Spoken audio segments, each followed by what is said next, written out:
Hello, students. What day is it? It is Saturday, September 10th. I'm making this video update from my campus office. Came in on a Saturday. I got a new microphone here. Hopefully it sounds okay. Hopefully it'll make some of the video lectures sound a little bit better in the future. The microphone was a gift for my birthday. Yes, I just had my birthday. Thank you. Thank you. Just had a birthday. Okay, so I want to go over the packback posts from last week. The topic was First Amendment, and then also different types of distinctions that exist underneath the First Amendment and how different types of speech are regulated and viewed by the government. Okay, I'm going to go over a little bit of that and then talk a little bit about the material that is due this week, the material that is due Friday, September 16th. Okay, so packback posts from last week. Okay, now Samantha asks, since the First Amendment does not apply to private companies, which we've covered in the video lecture, the First Amendment is only a limitation on the government and different branches of the government. The First Amendment is not a limitation on private companies. Samantha says, do you agree that social media platforms should censor and regulate users' content? Why not? And most people, this question got a number of responses. So very good question, Samantha. Yes, this person says yes, they should be censored, and most people basically said, yeah, absolutely. Isaac said, yeah, social media absolutely have a right to censor and regulate the content that they post. And I think the general refrain from the responses is there's just far too much potential for negative consequences if you allow every potential form of speech out there. Could be criminal activity, could be threats of violence, could be things that are very hateful, not just generally hateful, but like, specific calls to action, or you could be revealing private information about people, damaging information.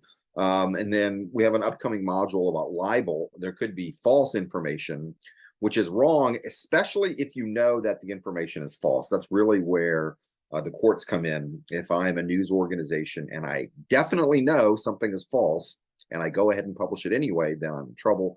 So for all these reasons, I do believe that private companies which run the social media platforms, I do believe they do and they should have the right to censor their content. And a related question here from Valerie, yes. Why do social media apps restrict and block some inappropriate content, but allow other content that people might find offensive to be posted? And this got 7 responses. This may have actually been the most responded to question. So Valerie, kudos to you for asking a very, very good question. And the general refrain from the responses is there's just too much content out there. There's just too much content out there. There's no way that humans can sift through and discern and analyze every single message. So we have software doing it. And, standards change about what is deemed offensive and what is currently not deemed offensive. So I think this kind of thing is going to be changing. A term that we might feel acceptable today, 50 years from now, we might say, oh, that's not really an acceptable term. Some of the terms used to refer to women or homosexuals or different ethnic groups in the past are no longer considered to be safe, and they shouldn't be. They're just not acceptable terms to be used. So I think there's just too much content for people to filter absolutely everything. That's why you see some differences or some varying levels of regulation. And then we have this question here from Jaden. What are your thoughts about song lyrics in relation to the First Amendment? Should it be, I'm assuming lyrics, should song lyrics be considered free speech or be considered as incriminating evidence in some cases? I think in general, I'm all for freedom when it comes to art, and I enjoy all kinds of art, even some art other people might find offensive. However, I think when lyrics become incredibly specific, especially if you are referring or threatening a particular person, I think you've crossed a line, and I don't think that should be given free and unlimited. I don't think that should be free to say that kind of thing if you're threatening a specific person, or if you are admitting to a crime. I guess there was this incident with the SoundCloud rapper Tay-K. I think that's how you say his name, Tay-K.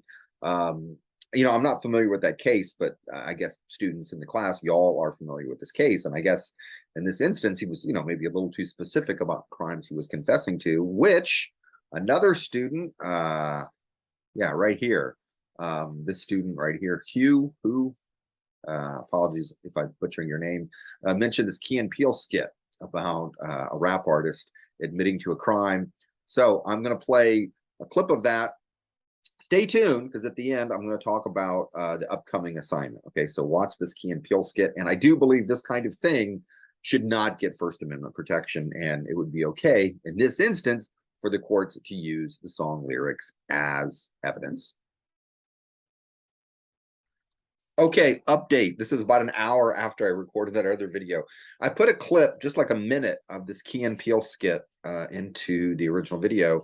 YouTube blocked it. Copyright police were like, can't do that. So I went back in, yanked that out, put this in its place. I'm going to put a link to that Key and Peele skit in the description of this video. So I'm going to put a link in the description to this video, but I guess YouTube doesn't want me to, or Viacom or whoever doesn't want me to take it, put it in here. Anyway, sorry about that. It's a funny skit. Watch it. Okay, for this week, the material due Friday, September 16th, the topic is ethics and what I'm calling the foundations of ethics. Watch these videos. There are 8 videos here posted by another university, the McCombs School of Business. They're very, very good. Watch these 8 videos. They're short. They're interesting. They use animation and a little bit of cartoons. They explain some pretty fundamental concepts that I found very informative. So take a look at those videos. Also look at these professional codes of ethics.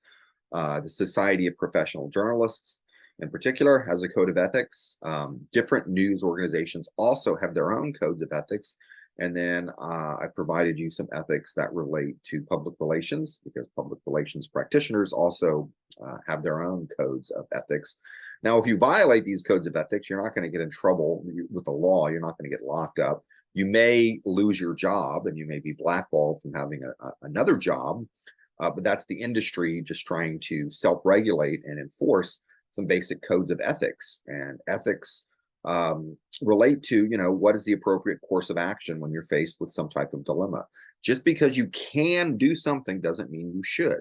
And when the case of news comes around, just because you can report a piece of information or just because you have a piece of information does not mean that you necessarily should report it or that it's relevant. Sometimes revealing information in a very sloppy manner can actually cause great harm. So just because you have some information doesn't mean you need to report it. So take a look at that. And then the pack back for this week is about ethics. Come up with an ethical dilemma or pose a question based upon the codes of ethics that you read, or respond to, as usual, pose a question and respond to 2 of your classmates. So that's it. Hopefully the microphone worked out. Hopefully the sound is okay. And anyway, stay tuned for another update next week.